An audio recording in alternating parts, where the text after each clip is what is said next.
वल्लभ श्री हरिवंश राधा वल्लभ श्री हरिवंश वृंदावनेश्वरी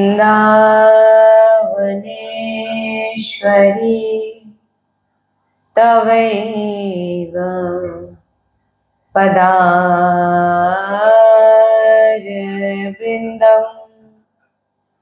प्रेमामृतेका मकरन्धरशोभपूर्णम्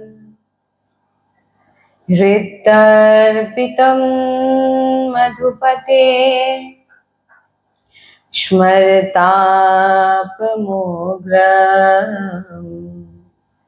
निर्वापयत्परं शीतलमाश्रयामि रसघनमोहनमूर्तिं विचित्रकेलिमहोत्सवोल्लासितं राधाचरण विलोलिता रुचिराशिखण्डं हरिं वन्दे। श्री राधा वल्लभ लाल की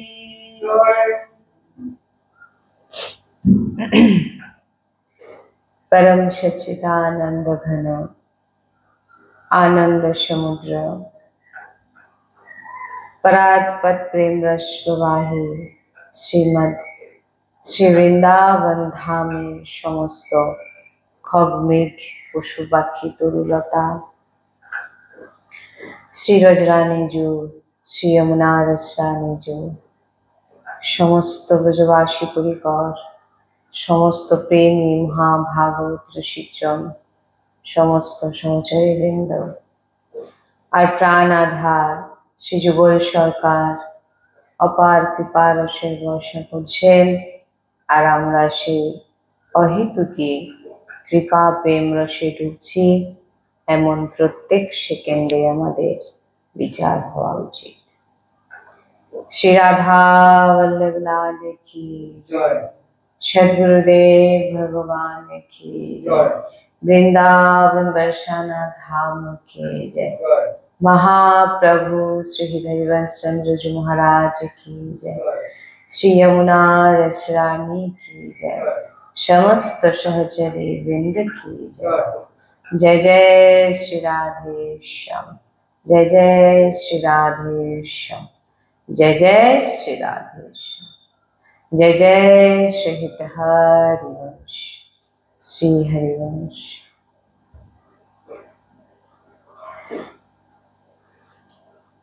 परम सच्चिदानंद प्रेम समुद्र ज्ञान वैराग्य भक्ति ऐश्वर्य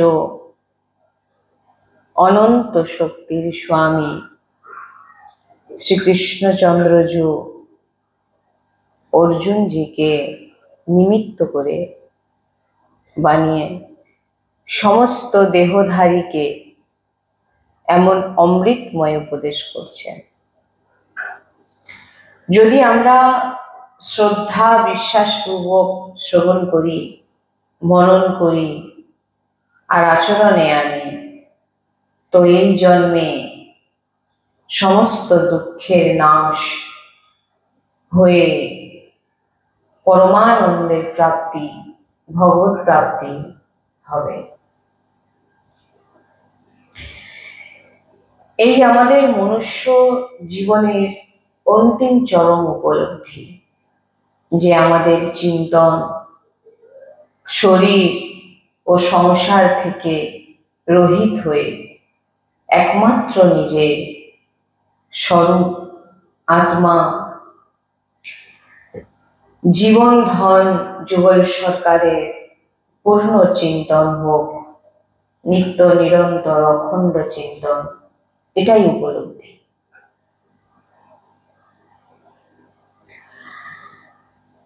সব সাধনার সার এটাই।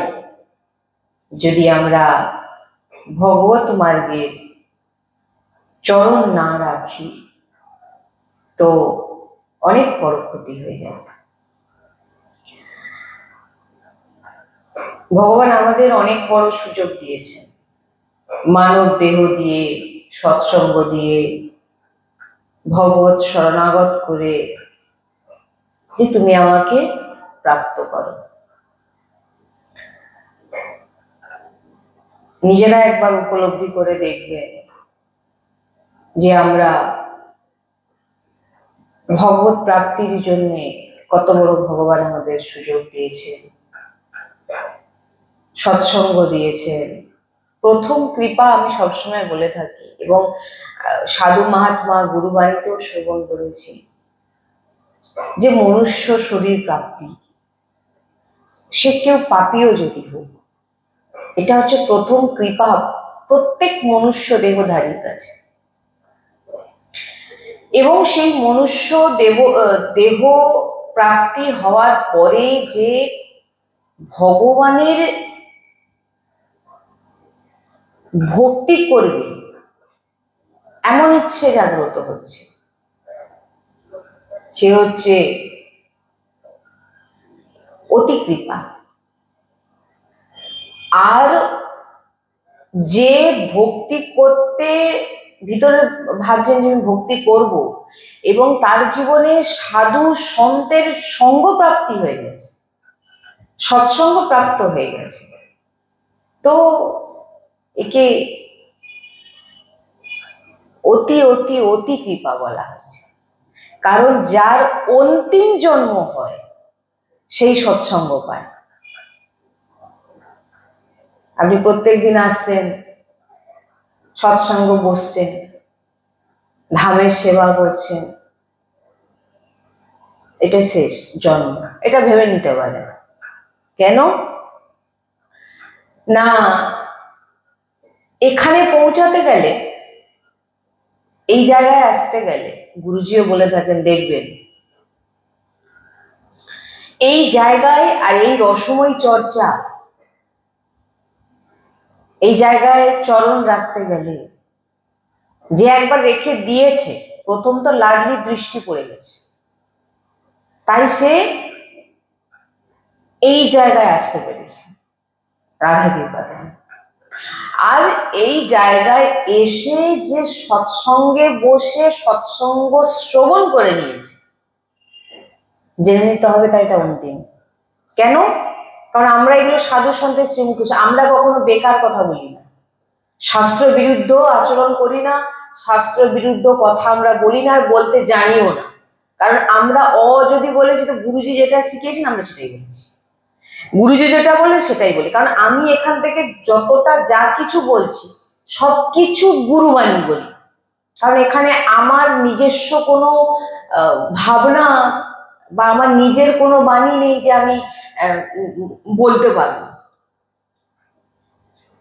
আর আমি এখান থেকে সবসময় মনে করি যে এখান থেকে যে বলছে সেটা কিন্তু আমার গুরুজি বলছে, আমি কিন্তু বলছি না। আমি এটা ভাবি সবসময়, এটা আমার কেন না, কারণ আমি হচ্ছে আমার গুরুজি চরণের আশ্রিত। আর গুরু চরণের আশ্রিত যদি না হয়, গুরু গুরু বলছে কিন্তু মন থেকে গুরু নয়, দণ্ডবোধ দেখলেই দণ্ডবোধ, কিন্তু ভিতর থেকে গুরু ভাবনা নেই, ওরকম না। এখান থেকে যখন বসে আছি আমি জানি এটা আমার গুরুজি বলছে, কারণ আমার এই সামর্থ্য ছিল না কোনোদিন যে আমি এখানে বসে 5 জনকে শ্রবণ করাবো। কার কথা? রাধারানীর কথা, যাকে জীব উল্টে হবে।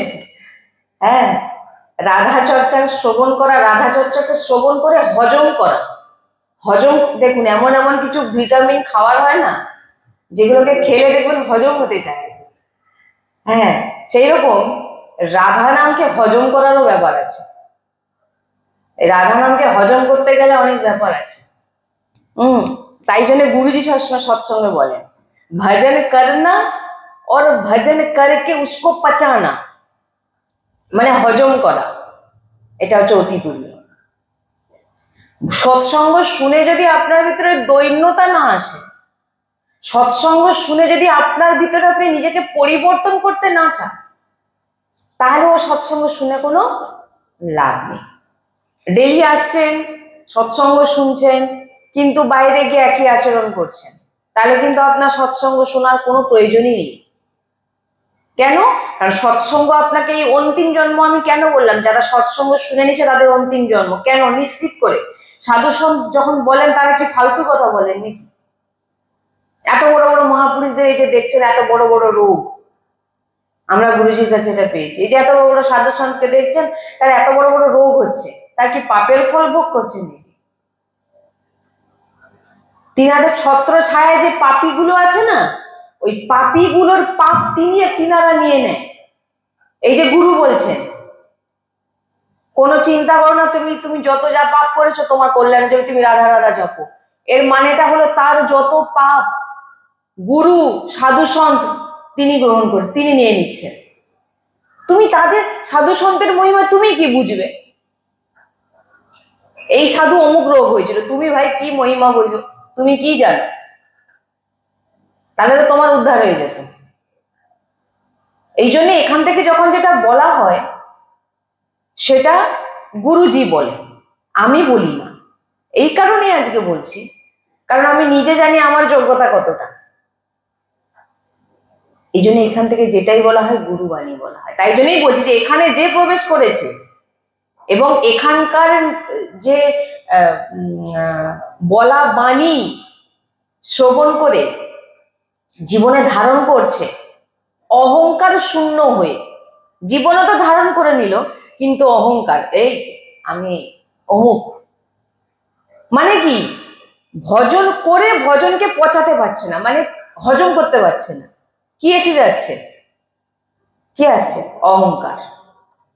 এই কারণে বলছে যখন তুমি ধামে এসে গেছো, ধামে শ্রবণ করছো, ধাম নামটা না ভগবান লাডলি দেন। ভগবান তিনার, এই জন্য বলেন যখন দেখবেন ভক্তদের বাড়ি কখনো কোনো কেউ নিজেদের নাম লেখা থাকে না, দেখবেন ভগবানের নাম লেখা থাকে। ভগবান অমুক অমুক অমুক বা নিকুঞ্জ বাটিকা, নিকুঞ্জ ভবন, এরকম দেখবেন লেখা থাকে।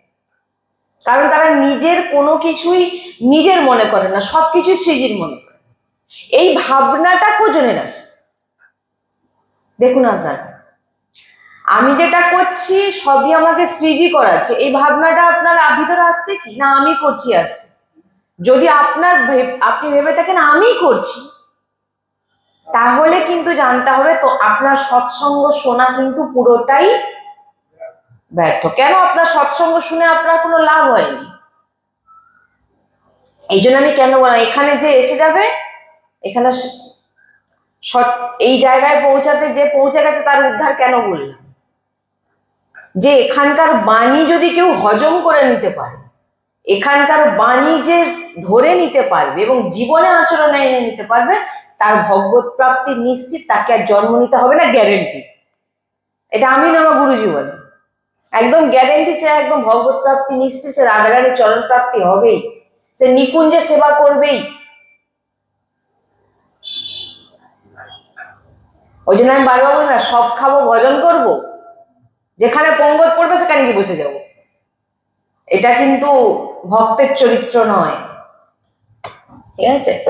তাই বলছেন ভগবান আমাদের অনেক বড় সুযোগ দিয়েছেন, এই মানব দেহ দিয়ে, সৎসঙ্গ দিয়ে, ভগবত শরণাগত করে, যে তুমি আমাকে প্রাপ্ত করো। তো মায়া তোমাকে সহজে ছাড়বে না, তিনি পরীক্ষা করবে। এইবারে বিষয় যে বললাম ভজন করে ভজনকে হজম করা। কিভাবে হজম?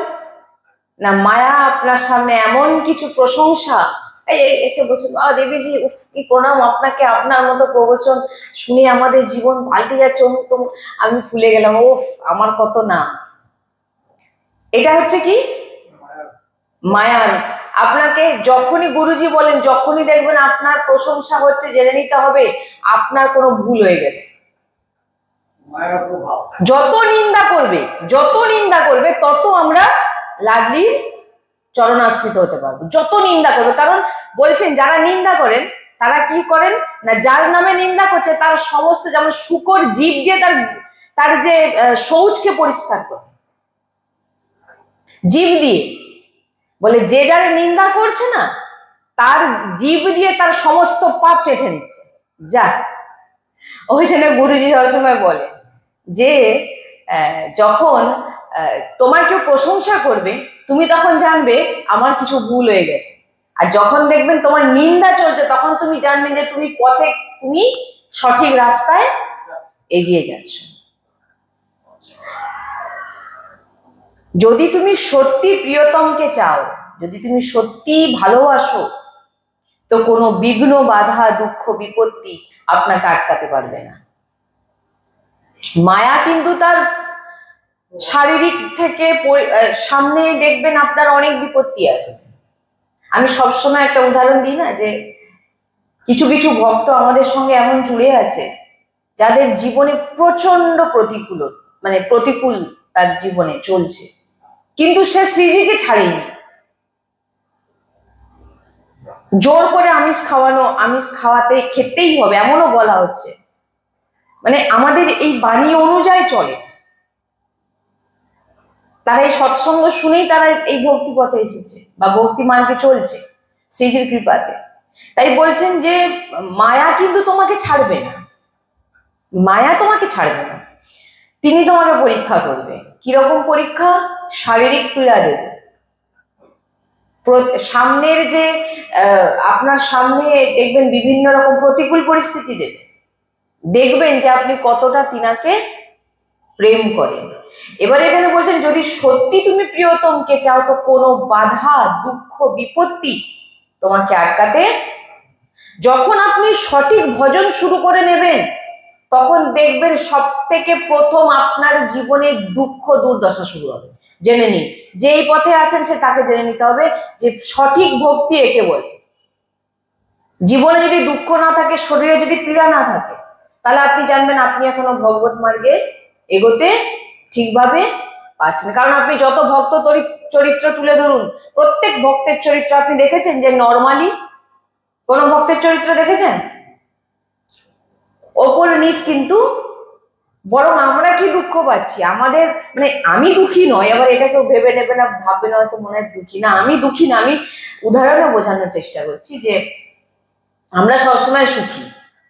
कोई तन दुखी, कोई मन दुखी, कोई धन बिन रहते उदास, थोड़े थोड़े सब दुखी, सुखी हरि को दास। আমরা সবসময় সুখী, আমরা সবসময় আনন্দিত। কেন? আমরা শ্রীজির দাস, আমারে মাই সমাজ দাস। আমরা সবসময় লাডলির চরণের আশ্রিত, আমরা এদিক ওদিক দৌড়াই না, আমরা শুধু আমাদের লাডলি, এটা ছাতি ঠুকে বলতে পারি, আমারে মাই সমাজু। নাহলে আমারে মাই সমাজু করা আজ এখানে বলবো, কাল অন্য জায়গায় দৌড়াবো, তাহলে এটা হচ্ছে না।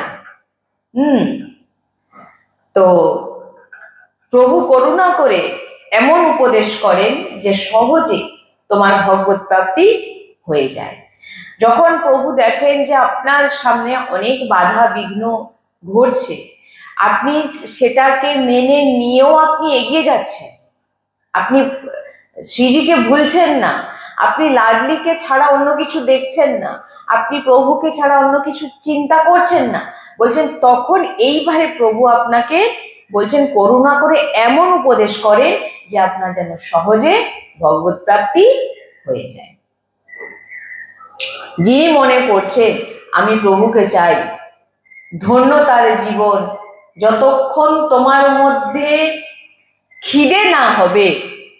হ্যাঁ দেখুন, খিদে পাওয়ার আগে আপনার আগের যে খাবারটাকে তো হজম করে নিতে হবে, হজম করতে হবে না। এখানে বলছেন যিনি মনে করছেন আমি শুধু প্রভুকে পেয়ে আমি ধন্য, আমি প্রভুকে পেয়ে গেছি আমার জীবনে, যতক্ষণ আমার মধ্যে এমন আমি প্রভুকে পেতে চাই বা আমি প্রভুকে পেয়ে গেছি এইরকম খিদে যতক্ষণ না আপনার ভিতরে আসবে। কিন্তু আমাদের বদ হজম হয়েছে কিসে না, অনন্ত জন্মে যে পাপ আছে না ওইগুলো এখনো আছে, ওই জন্য তো খিদে পাচ্ছে না। যখন ভজনের খিদে শুরু হবে, ভজন ছাড়া নাম ছাড়া আপনার আর কোনো কিছু ভালো লাগবে না, যখন আপনার সৎসঙ্গ ছাড়া আর কোনো কিছু ভালো লাগবে না, আসল ভজন তখনই শুরু হচ্ছে আপনার। কি বলেন? তাই এরকম প্রশ্ন আসে না যে ভজনে মন লাগে না, বলছেন এই কারণেই মন লাগে না, কারণ আমাদের ভজনের খিদে নেই। তোমার ভগবত প্রাপ্তির ইচ্ছে নেই, ভজন করতে হৃদয় থেকে যতক্ষণ না আপনি ডাকবেন আপনার ভগবত প্রাপ্তি কিন্তু হবে না। আর হৃদয় থেকে ডাকা তখনই সম্ভব যতক্ষণ আপনার সঙ্গ ঠিক না হবে। আমরা কদিন ধরে আলোচনা করছি যে সৎসঙ্গ যার জীবন থেকে চলে গেছে, আপনি লিখে নিয়ে যান, তার জীবন থেকে ভগবতের নাম চলে গেছে, তার জীবন থেকে প্রসাদ চলে গেছে, তার জীবন থেকে ভগবতের নাম জপ চলে গেছে। দেখে নিন গেছে না যায়নি, আপনারা নিজেরা চেক করে দেখবেন যে যখনই আর জানবেন ভজন দুটি কারণে আপনার জীবন থেকে চলে যাবে। কি কি কারণ? এক হচ্ছে অশুদ্ধ আহার, যেখানে সেখানে গিয়ে খাওয়া, আর দ্বিতীয় হচ্ছে কোন সাধু সৎ বৈষ্ণব তুমি হৃদয় থেকে জানো সে সৎ, তুমি তার নিন্দা করছো, তুমি ধ্বংস হয়ে যাবে, আর তোমার জীবনে কোনোদিন ভজন হবে না, তোমার দুর্গতি, তোমার জন্য নরকের দরজা একেবারে খোলা। গুরুজি বলে না, আমার বাণী নয় এগুলো, কারণ আমি যেটাই বলছি সবই গুরুজি বলাচ্ছেন, এবং গুরুজি যেগুলো বলেন সেগুলোই আমরা। দুটো কারণে ভজন নষ্ট হয়, ভগবতের নাম আপনার জীবন থেকে চলে যাবে। সেটা প্রথম হচ্ছে, এক হচ্ছে অশুদ্ধ আহার, আপনার সঠিক যদি খাওয়া দাওয়া যদি ভুলভাল হয়ে যায়, আর দ্বিতীয় হচ্ছে বলছেন একদিনের আপনার যদি আহারে গন্ডগোল হয়ে যায়, সেটা 15 দিন এখন আপনার ভজন বন্ধ করে দেবে, 1 মাসও হতে পারে। আর যদি আপনার ভক্ত নিন্দা করে ফেলেছেন, বৈষ্ণব নিন্দা করে ফেলেছেন, তাহলে আপনার জীবন থেকেই ভজন চলে যাবে। কি বললাম? এই জন্য এই দুটি জিনিস যেন না কোনোদিন না হয়, এক হচ্ছে অশুদ্ধ আহার, আর দ্বিতীয় হচ্ছে ভক্ত অপরাধ। ভক্তের যে নিন্দা আপনি যদি শুনে নিয়েছেন, করেননি, শুনে নিয়েছেন, ব্যাস আপনি শেষ হয়ে যাবেন। আর সে যদি সত্য যদি ভক্ত হয়ে থাকে, তার ডাক যদি সত্যি হয়ে থাকে, সে যদি সত্যি সত্যি প্রভুকে হৃদয় দিয়ে ডেকে থাকে, তাহলে জেনে নিতে হবে ভাই তোমার জমের দর একেবারে পাক্কা। কারণ এখানে ভগবান বলেছেন আমাকে গালাগালি করো আমি সহ্য করে নেবো, কিন্তু আমার ভক্তকে যদি তুমি কিছু উচ্চ বাক্য বলেছো, আপনি দুর্বাসা ঋষির কথা বলুন না, দুর্বাসা ঋষি ছুটছেন, দুর্বাসা ঋষি উনি তপস্বী, উনি যোগী, উনি আজকে ভয় ছুটছেন কেন? কারণ উনি ভক্ত অপরাধ করেছেন। ভগবান বলছেন আমি কিছু করতে পারবো না, কারণ আমার অপরাধ আমাকে তুমি বললে আমি ক্ষমা করে দেবো। কারণ ভগবানকে তো আমরা সারাদিনে দেখুন না কতবার গালাগালিও করছি, আপনার মনের মতো কিছু না হলে আপনি ভগবানকে গালাগালি করেন না? করছেন তো? তাহলে ভাবুন ভগবান কিছু বলেন না, কিন্তু ভগবানের ভক্তকে যখন কিছু বলবে, তোমার দুর্গতি 1 গ্লাস জল দেওয়ার মতো কেউ থাকবে না। গুরুজি বলেন তুমি আজকে বৈষ্ণব অপরাধ করে নিচ্ছ, তুমি ভাবছো আমি বেঁচে গেছি, বলে 1 গ্লাস জল দেওয়ার মতো তোমাকে কেউ থাকবে না, একদম নিশ্চিত। মহাপুরুষদের বাণী। ওই জন্য মহাপুরুষরা বলছে না, তুমি কি জানো যে মহাপুরুষদের এত বড় বড় রোগ কেন হচ্ছে? তিনারা যেটা বলেন সেটা হয়। যদি বলে নিয়েছেন তুমি অনেক পাপ করেছো, শরণাগত আমার ভুল হয়ে গেছে, আমি যা করেছি তোমার ক্ষমা হয়ে যাবে, যাও তুমি রাধা রাধা জপ করো, তার সমস্ত পাপ গুরু। সদ্গুরু একে বলে যে তার শিষ্যের সমস্ত পাপকে নষ্ট করে দেওয়ার মতো সামর্থ্য গুরুর মধ্যে থাকে, সে সদ্গুরুদেব হওয়া চায়।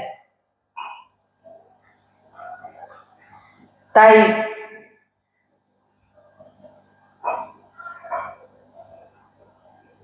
তুমি একটা জিনিস দেখুন, গুরুজি বলেন যদি আপনি জেনে থাকেন যে এ সৎ, যদি আপনি জেনে থাকেন এ ভজন সত্যিকার ভজন করছে এবং আপনি তার নিন্দা করে ফেলেছেন এইখানে কিন্তু আপনি একেবারে মূল থেকে উপড়ে যাবেন। মানে এটা সাধু সন্তের বাণী। আমি মানে গুরুজির এই কিছুদিনের সৎসঙ্গে আমরা এইগুলো পেয়েছি, মহামূল্যবান বাণী। এগুলোকে ধারণ করে নেবেন। জীবনে ভজন না হোক ঠিক আছে, ভক্ত অপরাধ যেন না হয়। ভজন করতে পারছেন না ঠিক আছে, কিন্তু ভক্ত অপরাধ, কোনো শুদ্ধ ভক্তের অপরাধ যদি করে ফেলেছো, তাহলে জেনে নিতে হবে তোমার জন্য নরকের দুয়ার পাক্কা। শুধু নরক নয়, মৃত্যুর পরে নয়, মৃত্যুর আগে জল দেওয়ার মতো কেউ থাকবে না, গ্যারেন্টি লিখে নিয়ে যান।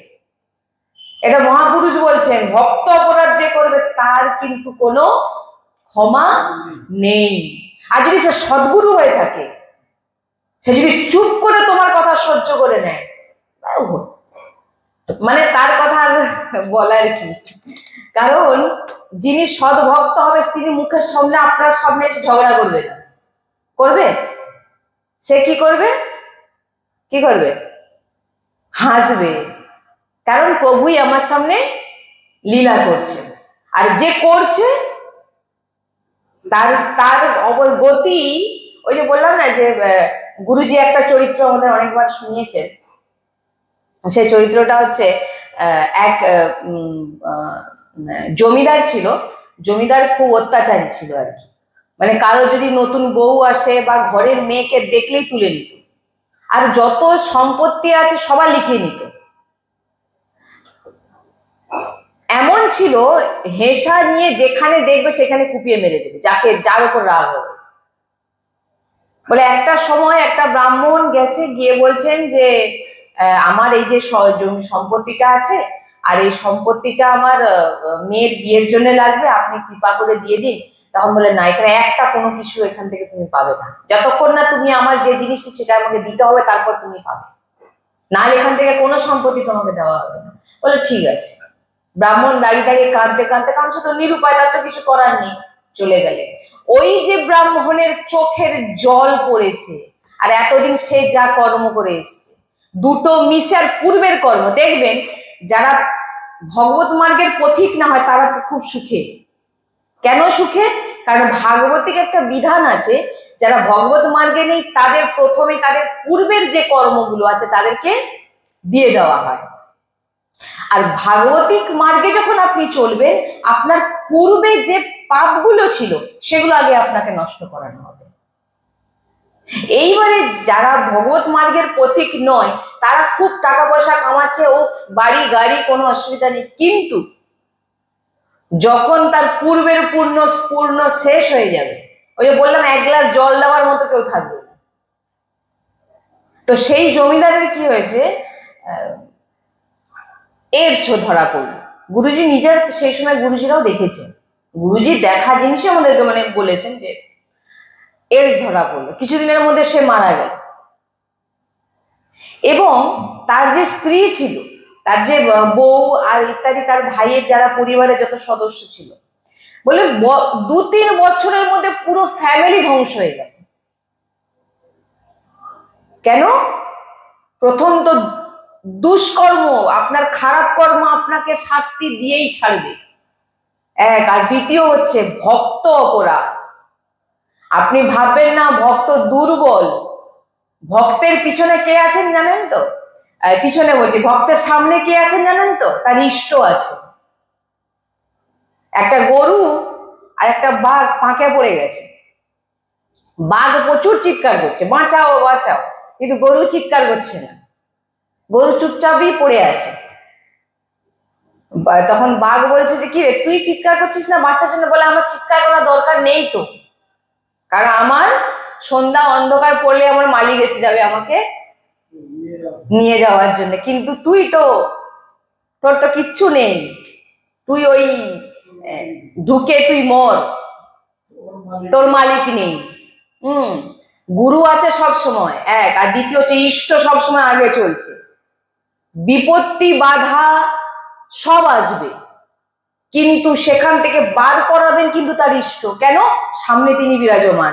যা কিছু খারাপ কিছু ঘটবে জীবনে, তিনাকে ছুঁয়ে কিন্তু ভক্তের কাছে যাবে। কি বললাম? তিনি দেবেন, আবার তিনি উদ্ধার করবেন। কিন্তু যার মাথায় ইষ্টের কৃপা নেই, নিজের বিপদ নিজেই সামলা। এই কারণে যে সৎসঙ্গ, নাম জপ, বারবার আমি বলে এসেছি, কোনো সাধন না করতে পারেন, এই দুটো যেন আপনার জীবনে না যেন থাকে। আর ভক্ত অপরাধ, অশুদ্ধ আহার, এই দুটো জিনিস যেন আপনার জীবনে কখনো না হয়। আপনার একটা ভুলভাল খাওয়া খেয়ে নিলেন, আপনার অনেক দিনের ভজন নষ্ট করে দেবে। আপনার আর অনেক ভজন করেছেন আর একটা ভক্ত অপরাধ করে ফেলেছেন, এতদিনে যা ভজন করেছিলেন না, ও সব গেল। এই জন্যে যে এগুলো হচ্ছে আন্তরিক বৃত্তি, এগুলো ভিতর থেকে ভক্তি, বাইরের বিষয় নয়। আমি বারবার বলে থাকি, দেখবেন ভক্তি চুপে চাপে করো, দেখানোর কোনো প্রয়োজন নেই আমি অনেক বড় ভক্ত। তুমি তোমার ভজন চালিয়ে যাও। আর ভজন যতক্ষণ না আপনার জীবনে সৎসঙ্গ থাকবে, যতক্ষণ না আপনার জীবনে নাম জপ থাকবে, ততক্ষণ আপনি এই যে ভজন করার বৃত্তি বলা, সেটা আপনার ভিতরে কিন্তু আসবে না। কেবল আর কেবল এই জন্য কি চঞ্চল হবেন না। এই যে চঞ্চল ভাব একটা আমরা বুঝতে পারি এখানে, এই যে চঞ্চল ভাব, এই চঞ্চল ভাব যদি আমাদের ভিতরে থাকে, তাহলে আপনার সৎসঙ্গে মন লাগছে না। আর সৎসঙ্গে মন কেন না লাগে? আপনার দ্বারা কোনো অপরাধ হয়ে গেছে, সারাদিন আপনি কিছু না কিছু একটা করেছেন, যার জন্য আপনার সৎসঙ্গে মন বসছে না। এই জন্য নিজেকে সবসময় স্থির রাখো। কোথাও কারোকে কিছু কথা বলতে গেলে 5 বার ভেবে কথা বলো। কাউকে আমি খারাপ কিছু বলে ফেলছি না তো, কারোকে আমি দুঃখ দিয়ে ফেলছি না তো, এগুলোকে রাখ। এই তো সাধারণ মানুষের কথা বলা হচ্ছে, যে সাধারণ মানুষকেও তুমি দুঃখ দিয়েও কথা বলবে না। আর এই তো ভক্তকে দুঃখ দেওয়ার ব্যাপারটা সে অনেক, তার লেখা তো উপরে হবে। কি বললাম? তার লেখা অন্য জায়গায় হবে, তার রেজিস্টার খাতা আলাদাই তোলা আছে, তুমি কি করেছো না করেছো। এই তো সাধারণ মানুষকে দুঃখ দিলে সেটার কথা বলা হচ্ছে, এখানে তো ভক্তের কথা বলিনি এখন।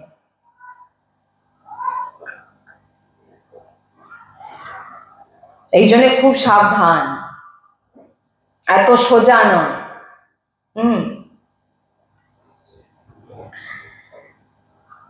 তাই জন্য আমাদের চিত্তবৃত্তিকে সবসময় যাতে প্রিয়তমের চরণ থাকে, এটাই মানে রাখতে হবে। হ্যাঁ, একটা জিনিস, আমি আমার লাডলির বাচ্চা, আমি ভুল করি যা করি আমার লাডলি জানে, আমি লাডলির আশ্রিত, তিনি সব দেখছেন। এই জন্য আমরা কি বলি, গুরুজি বলেন, গুরুজির ছবি সামনে বড় করে একটা টাঙিয়ে রাখো। কেন? আসছে যেতে আপনি কি ভুল করছেন না করছেন গুরুজি দেখছেন, আপনার ভিতরে ওই ভয়টা থাকবে। যার জীবনে গুরু শাসন নেই সে হচ্ছে লাগাম ছাড়া। দেখুন আপনি আছে, কি বললাম, যার জীবনে শাসন নেই, গুরু শাসন নেই, তার জীবন হচ্ছে ছাড়া, সে যা মনে করছে তাই করছে, সে কোনোদিন এক জায়গায় স্থির। কিন্তু যার জীবনে গুরু শাসন আছে, বলছেন একজন বলছেন যে আমি গুরুজি আপনার থেকে অনেক দূরে থাকি, কিন্তু যেন মানে তিনি তার গুরুজির কথা বলছে, গুরুজির কাছে এসে বলছে, কিন্তু আমি যখন ঘুমিয়ে থাকি তখন যেন আমাকে মনে হয় আমার গুরুজি আমাকে শাসন করছে। তখন গুরুজি বলে, তোমার আহো ভাগ্য যে তোমাকে গুরুজির তার নিজের শাসনের রেখে তোমাকে কৃপা করছে, তোমার ভগবত প্রাপ্তি নিশ্চিত। কি বললাম বুঝতে পারছেন? যে গুরু শাসন, এই জন্য বলছেন গুরুজির ছবি বড় করে বাঁধিয়ে রাখো, শ্রীজিকে সামনে রাখো, যেতে আসতে যেন আমি কি ভুল করছি না করছি এই গুরুজি দেখছেন। কিছু ভুল হয়ে গেলে গুরুজি দেখছেন, বাবা ভয়। গুরুজির সামনে আসলে একটা কথা বলতে আমাদের ভয় লাগে, আরে বাবা গুরুজির কাছে কি ভুল বলে ফেলবো না, কিছু চাপ এক জায়গায়, বাবা কি বলছে, কোনো মুখ থেকে ভাষা বেরোয় না। আর সেই প্রকট স্বরূপ গুরুজি বিরাজমান আমার গৃহে বিরাজমান। নিজে গুরুজির ছবিকে, চিত্রপটকে সামনে বড় করে বাঁধিয়ে রাখুন, আর গুরুজির দিকে দেখুন, আরে বাবা কোনো ভুলে যাচ্ছে না তো, গুরুজি কিন্তু দেখছেন। গুরুজি বলেছেন এরকম। গুরুর অনেক মহিমা মাহাত্ম্য দেওয়া আছে এখানে, গুরুকে সাধারণ ভাববেন না। আর শ্রীজিকে সামনে রাখুন, নাকি ছাদের একটা কোঠরে রেখে দিচ্ছে, মানে ছাদের একটা কোণে দেখুন একটা ছোট্ট করে রেখে দিয়েছে, বা একটা ঘরে হয়তো অনেক উপরে একটু কোণে রেখে দিয়েছে। না, শ্রীজিকে এমন জায়গায় রাখুন যাতে আপনি যেতে আসতে বারবার আপনার ভগবত দর্শন হয়, এক। আর দ্বিতীয় হচ্ছে আপনি যেতে আসতে যেন আপনি দেখুন না দেখুন, শ্রীজি কিন্তু আপনাকে দেখছে। কি বললাম? এমন জায়গায় দেখুন, আমাদের সাধারণত কিন্তু মন্দির কোথায় করে বলুন, এইগুলো ব্রজবাসীদের কাছেই পাবে। একটা জায়গায় নিরিবিলি একটা কোণে দরজা বন্ধ করে রেখেছে, কিন্তু আমাদের গুরুজি বলেন আমার একটা রুম, একটাই আমার ঘর, আমি ঠাকুরজিকে কোথায় রাখবো? আমার ঠাকুরজি আমার নিজে, আমার ঘরের সদস্য, আমার সামনে বিরাজমান, আমাদের ঘরের মালিক সামনে বিরাজমান থাকবে, যেতে আসতে তিনি আমাদের দেখছেন। আমি দর্শন করি না সেটা বড় কথা না, শ্রীজি আমাকে দেখছেন, এটাই বড় কথা। আমি দর্শন করে নিয়েছি এটা অহংকার পুষ্ট হয়ে যাবে, কিন্তু দর্শন না হোক, কিন্তু হয়তো আপনি মন্দিরে গেছেন, মন্দিরের দরজা বন্ধ হয়ে গেছে, আর বাইরে বসে আপনি ছটপট করছেন, হায় আমি দর্শন করতে পারলাম, এই যে ব্যাকুলতাটা, এইটাই ভগবান আপনার কাছে নেবেন। এই জন্য বলছেন দর্শন হোক, আপনি করতে দর্শন পারুন আর না পারুন সেটা বড় কথা না, আপনাকে ভগবান দর্শন করছেন এটাই বড় কথা। কি বললাম? এই জন্য বলছেন যে শাস্ত্র বিরুদ্ধ আচরণ কোনোদিন করব না, গুরু আদেশ অনুযায়ী গুরুর শাসনে থাকবো, গুরুর বাণী মেনে চলবো, অশুদ্ধ আহার করব না, ভক্ত নিন্দা করব না, ভক্ত নিন্দা শুনবো না। হয়তো ভক্ত নিন্দা হচ্ছে, আপনি পাশ দিয়ে চলে গেছেন, আপনার কানে চলে গেছে, আপনার অপরাধ হয়ে গেল, আর তখন যে চালাক চতুর হয় সে হয়তো বলেছে রাধে শ্যাম রাধে শ্যাম রাধে রাধা রাধা রাধা রাধা, তার ঠিক আছে। হয়তো এমন জায়গায় আপনি যাচ্ছেন, পাশ থেকে হয়তো ভক্তের নিন্দা হচ্ছে, আপনার কানে ঢুকে গেছে, আপনি তৎক্ষণাৎ রাধা বললো শ্রীহরিবংশ, রাধা বললো শ্রীহরিবংশ, রাধা বললো, ভগবানের কাছে প্রার্থনা করুন আমি এটা শুনতে চাইনি, রাধা আমাকে ক্ষমা করুন। এইভাবেও শুনতে না বলা হচ্ছে, তাহলে যে করে তার কথা ভাবুন কি তার দুর্দশা হবে। ওই জন্য ভগবানকে শিশুপাল কত গালাগালি করেছে, শিশুপাল ভগবানকে কত গালাগালি, ভরা সবাই গালাগালি করছে, ভগবান চুপ থেকেছেন একটা সময় সীমাধারা পর্যন্ত, কিন্তু ভক্তের বেলা ভগবান একটা গালাগালিও সহ্য করবে না। প্রত্যেকটা জিনিস রেজিস্টার খাতায় তোলা হচ্ছে, ভেবে যেও না যে তুমি পার পেয়ে যাবে, হ্যাঁ ভেবো না তুমি পার পেয়ে যাবে, ভগবান দেখেনি, তোমার চোখ নেই, ভগবানের চোখ আছে। হ্যাঁ, তো যাই হোক, এই জন্য আমাদের জীবনে যেন এই জিনিস কোনোদিন না ঘটে, এটা সবসময় রাখতে হবে। আমাদের জীবনের মূল উদ্দেশ্য ভগবত প্রাপ্তি, এই মানব শরীর পেয়েছি ভগবত প্রাপ্তির জন্য, আর সেটাই যদি না করতে বলেন তাহলে কি আপনি কি অমর হবেন? কতদিন বাঁচবেন কোনো গ্যারেন্টি আছে? তাই যত সময় পাচ্ছেন শ্রীজির কৃপাতে লাগিয়ে যান, শ্রীজির সেবায় লাগিয়ে যান, নিজেকে সেবায় অর্পিত করে নিন। এই জন্য বলছেন যে যত সময় আমার এই প্রাণ আছে, আমার জীবন থেকে যেন সৎসঙ্গ না যায়, আমার জীবন থেকে যেন নাম জপ না যায়, আমি ভালোই প্রকটে বিগ্রহ সেবা করতে না পারি সেটা অত বড় কথা না, কিন্তু নাম জপ সৎসঙ্গ চলে গেলে আপনার জীবন থেকে সব চলে গেল, জেনে নেবেন। কারণ ভগবত প্রাপ্তির মূল হচ্ছে সৎসঙ্গ, আর সৎসঙ্গ আপনাকে নাম জপ করাবে। এটা আমরা কদিন ধরেই চলছে আলোচনা, তাই জন্য চেষ্টা করবেন। হয় আপনি কিছু শারীরিক কিছু বাইরের ক্রিয়া করতে পারছেন না, কিন্তু আপনাকে এই জিনিস মনে রাখতে হবে যে আমার জীবনে যত ভগবানের কাছে প্রার্থনা করুন, ভগবান আমার জীবনে যেন সৎসঙ্গ কোনোদিন যেন না চলে যায়। কারণ যেদিন সৎসঙ্গ চলে যাবে সেদিন জেনে নেবেন আপনার কাছ থেকে আপনার ইষ্ট চলে গেছে। কারণ সৎসঙ্গতেই আপনি ইষ্টকে পাবেন, গুরু বাণীতেই ইষ্ট বিরাজমান। আপনি গুরু দীক্ষা নিয়েছেন কিসের জন্য? গুরু বাণী মানার জন্য। গুরু দীক্ষা নিয়ে নিয়েছেন মানে এই না যে আপনি ভগবত প্রাপ্তি হয়ে যাবেন, না, গুরুর বাণী মানতে হবে, গুরুর শাসনে থাকতে হবে, কারণ গুরুর বাণীতে ইষ্ট বিরাজমান। আপনার আরাধ্য, আপনি যাকে ভালোবাসেন, যে ইষ্টকে, যে রাম কৃষ্ণ হরি যাকে ভালোবাসেন, আমি বলছি না রাধা নাম করুন আর আমি বলছি না কৃষ্ণ, আপনার যাতে রুচি সেই নাম নিন, সেই নাম নিন এবং গুরুর বাণী মানুন। ভালোই আপনি কোনো সেবা আদি করতে পারছেন না, ঠিক চলবে, নাম জপ করুন, সৎসঙ্গ করুন, গুরু নির্দেশে চলুন, আর কিছু লাগবে না।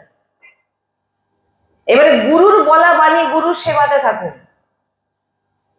গুরুজি তো বলছেন যত দূরে তুমি থাকো না কেন, তুমি যদি আমার বাণী মেনে নিয়েছো, তোমার বুদ্ধির মধ্যে আমি বিরাজমান, মানে গুরু বিরাজমান। গুরু কোনো শরীর নয়, গুরু হচ্ছে তত্ত্ব, গুরু হচ্ছে পরব্রহ্ম।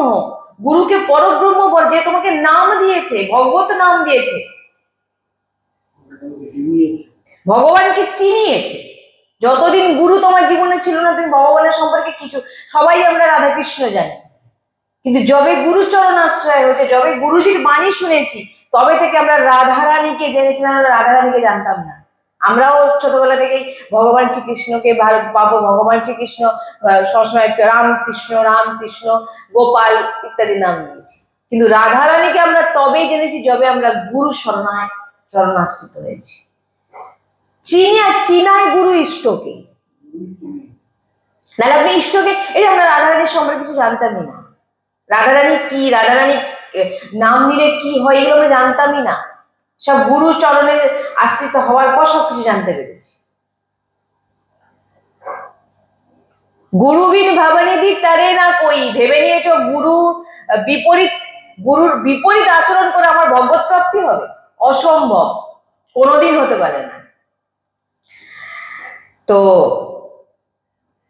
তাই বলছেন সমস্ত শাস্ত্রের ফল স্মৃতি জাগ্রত করা, অর্থাৎ আপনার যে চিন্তনকে, আপনার যে ভাবনাকে, আপনার যে আন্তরিক বৃত্তি প্রভুর সঙ্গে, প্রভুর চিন্তা করা হচ্ছে, এটাই হচ্ছে সমস্ত শাস্ত্রের সার, সমস্ত শাস্ত্রের ফল।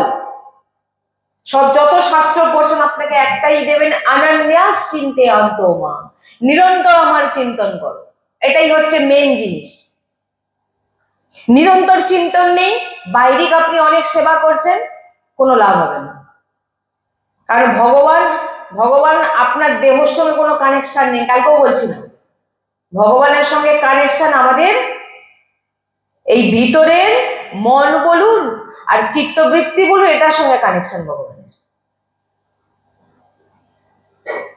হ্যাঁ, তাই স্মৃতি জাগ্রত, সমস্ত শাস্ত্রের ফল হচ্ছে স্মৃতি জাগ্রত করা, ভগবানের নাম, ভগবানের লীলা, ভগবানের গুণ, এগুলো সব গুরুর চরণে বসে শ্রবণ করে। এই গুরুর চরণে বসে কেউ যদি একটি মালা বসে বসে চিন্তন করতে করতে জপ করে,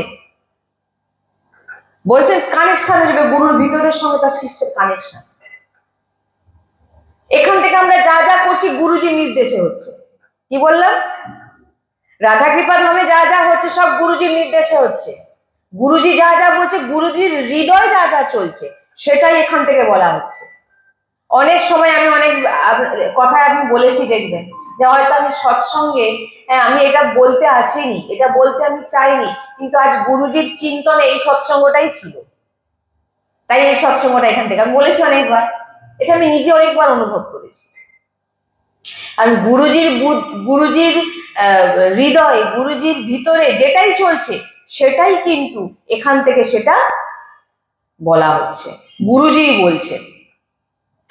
এই কানেকশন, এই তার জুড়ে আছে, তারটা কেটে দিন, বাল্ব নিভে যাবে। জ্বলবে বাল্ব? শিষ্য হচ্ছে বাল্ব আর গুরু হচ্ছে মেন পয়েন্ট, যেখান থেকে ওই কারেন্ট আসবে। ওই তার কেটে দিলে না, ওই বাল্ব যেমন ফুস, ওই ফুস। গুরু কি? তার। ভাবছেন এখান থেকে বৃন্দাবন অনেক দূরে, কিন্তু আমাদের তার, আমাদের হৃদয় বুদ্ধির সঙ্গে গুরুজির সঙ্গে জুড়ে আছে। গুরুজি যা যা চান এখানে সেই সেই জিনিসগুলো হয়, গুরুজি যা যা চান সেই সেই জিনিসগুলো এখানে গুরুজি বলান। এটা হচ্ছে কানেকশন। অনেক কিছু আমি বলবো মনে করে আছি, কিন্তু এখানে আসলে তো গুরুজিই বলে, সৎসঙ্গ গুরুজিই করেন, আমি করি না। আমি তো মানে যোগ্যই নই যে এখানে বসে, কোনোদিন ভাবিও নি যে এখানে বসে আমি সৎসঙ্গ করবো, কোনোদিন ভাবিনি যে আমি এখানে বসে ভক্তদেরকে রাধারানীর চরিত্র শ্রবণ করব, জীবনে কোনোদিন ভাবি। আর আমার কোনোদিন ভাবনায় ছিলও না যে আমি সৎসঙ্গ শ্রবণ না করব। তাহলে আজকে এই জায়গায় বসে সৎসঙ্গ আমাকে কে করাচ্ছে? গুরুজি। আমি শুধু দেহ হিসাবে বসে আছি, ভিতরে কিন্তু এক আলাদাই শক্তি কাজ করে, এক আলাদাই শক্তি কাজ করে। সে কাজটা বৃন্দাবনের সঙ্গে কানেকশন হয়ে আছে, এত সোজা জিনিস নয়। এখান থেকে যদি একবার রাধা বলে থাকি, গুরুজি বলাচ্ছে। এখান থেকে যদি একবার এইটা আজকে তোমরা এইটা করবে যদি বলে থাকি, গুরুজি বলছে, আমি নয়। কারণ আমি কারোকে উপদেওয়া, দেখুন উপদেশ কাউকে দিতে গেলে তার তো যোগ্যতা চাই, সেই যোগ্যতা আমার মধ্যে নেই। তাই উপদেশটা কে দিচ্ছে? গুরুজি দিচ্ছে। আমার মধ্যে উপদেশ দেওয়ার মতো কোনো যোগ্যতা নেই, সবই গুরুজি। গুরু কৃপা, গুরু কৃপা ছাড়া কোনো কিছু সম্ভব না। তাই নিজের এই ভিতরের স্মৃতিকে জাগ্রত করুন, গুরু চরণাশ্রয় থেকে সেবা করে গুরু। আর সমস্ত শাস্ত্রের ফলই বলা হচ্ছে অনন্যাস চিন্তয়ন্তম, নিরন্তর আমার চিন্তন করুন। দেখুন আপনার নিরন্তর চিন্তা সংসারে এটা করব, ওটা করব, সেটা করব, হয়তো কাজও বাকি আছে, পটল তুলবে, গেল, সময় এসে গেছে, ঘন্টা বেজে গেছে। আমি একবার সৎসঙ্গে বলেছিলাম, মনে আছে? হ্যাঁ, 3টে ঘন্টা ভগবান বাজায়। একজন ভক্ত গিয়ে বলছেন যে ভগবান আপনি আমাকে নিয়ে আসলেন, একবার আমাকে জানালেন না যে এখন তোমার মৃত্যুর সময় হয়েছে। বলে কেন? আমি তো জানিয়েছি। প্রভু কিভাবে জানিয়েছেন? না, আমি তো তোমার জীবনে 3টে ঘন্টা বাজিয়েছি বাবা। কি কি ঘন্টা? আমি তো বুঝতে পারিনি, যে আমার মৃত্যু কাছে আসছে। বলছে বাবা তোমার কি চুল পাকা শুরু হয়েছিল? হ্যাঁ, কবে? ওর মনে নেই আমার। কিন্তু চুল পাকা প্রথম কোথা থেকে শুরু হয় জানেন? জানবেন না তো। চুল পাকা এখান থেকে শুরু হয়। ভগবানের কানের কাছে এসে বলে যায়, বাবা তোমার প্রথম ঘন্টা বেজে গেছে, রেডি হয়ে যাও। কানের গোড়ায় এসে ভগবান সাদা চুল, মানে আপনার প্রথম ঘন্টা 40 হয়ে গেলে জেনে নিন এবার টিকিট কাটার সময় হয়ে গেছে। গুরুজি তো 30 বলেছে, 30 হয়ে যাওয়া মানে আপনার হাফ বয়স চলে গেছে, এবারে ভজনে লাগো। আচ্ছা, এরপর বা আপনি কি ঘন্টা? না, চোখে কম দেখছিলে না? হ্যাঁ, কি করেছিলেন? না, চশমা লাগিয়েছি, লেন্স বসিয়েছি। বলে তাহলে ওটা তো 2 ঘন্টা। চোখে সৃষ্টিকে কম দেখাচ্ছি তোমাকে, এইবারে তো আমার দিকে দেখ। এতদিন তো সৃষ্টিকে দেখলি, এবারে তো আমার দিকে দেখ। না, তাও দেখবো না। আচ্ছা, 3য় ঘন্টা প্রভু? না, ভালো মন্দ আর খেতে পারিনি, ভালো কিছু খেতে পারছি না, এর হাড় তার হাড় চিবাতে পারছি না। কেন? না, মুখের ভিতরে একটাও দাঁত নেই। বলে এবারে তো প্রসাদ পা, তবু তাকে খেয়ে যাচ্ছে। শরীরকে পুষ্ট করবো। কালকে সৎসঙ্গ আমাদের ছিল না? বলে বাবা 3টে ঘন্টা হলো তো? না, হ্যাঁ। যার যার জীবনে এইগুলো ঘটে গেছে জানেন, এবার টিকিট কাটার সময় হয়ে গেছে। প্রথম চুল পাকা এখান থেকে শুরু হয়, কানের কাছ থেকে, এইখান থেকে শুরু হবে চুল পাকা। মানে আপনার যাওয়ার সময় এবারে ঘনিয়ে আসছে, সময় আছে এখনো, ঠিক রাস্তায় তুমি আসো, ভজন কর, আমার নাম নে, আমার নাম শোন, আমার উচ্ছিষ্ট পা। না, এখনো বাবা আমি জোয়ান আছি। আমি সাংসারিক ব্যক্তি কোনোদিন ভাবেই না যে আমি মরবো, ভাবে? সাংসারিক ব্যক্তি ভাবে আমি কোনদিন মরবো? সেভাবে আমি এটা করবো, এটার পর সেটা করবো, সেটার পর এটা করবো, করেই যাবে। না, মরা সে মরবে না কোনোদিন, সে অমর। তাই এইভাবে আমরা নিজের জীবনকে ভগবত চরণে নিয়ে এসে নিজেকে ভগবানের নিজের ভিতরের ভাবনাকে ভগবানের চরণে নিয়ে যান।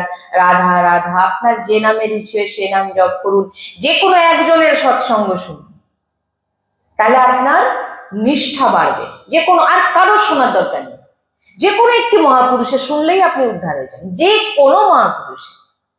এর একটু তার একটু শুনলে কি হবে, মানে কি, যে যার মার্গ আলাদা, যে যার রাস্তা, যে যার পদ্ধতিতে সে তার ভগবত প্রাপ্ত, সব রাস্তাই ঠিক, যে কোনো একটি রাস্তা ধরে নিন, যে সেই রাস্তা অনুযায়ী চলুন, আপনার ভগবত প্রাপ্তি হয়ে যাবে, সেই গুরুর নির্দেশ মানুন, আপনার ভগবত প্রাপ্তি হয়ে যাবে।